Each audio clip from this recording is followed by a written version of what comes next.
Now, let me quickly show you how you can remove an app from your Mac computer. So if we go to the All Apps mode, you can see that I can browse them just like on the iPhone. But if I find an application I installed, for example, a browser, right, I can right click on it, but only open it, get info, quick look, and so on. So it's like there seemingly isn't any way to delete it from my device, right?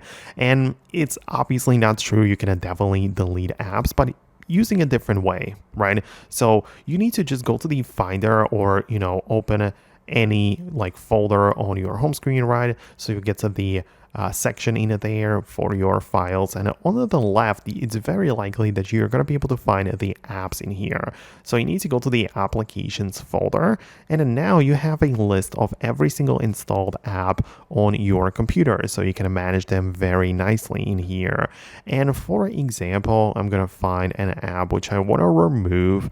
I don't know, something which I don't really wish to have on my device anymore. So for instance, it's going to be the Firefox, right, as I said. So what I can do right now is that I can right click on it and literally move it to trash, right? So it's going to disappear from my applications folder. It is still going to be in the trash, right? So we have to go there and actually empty it in here. As you can see, it is application.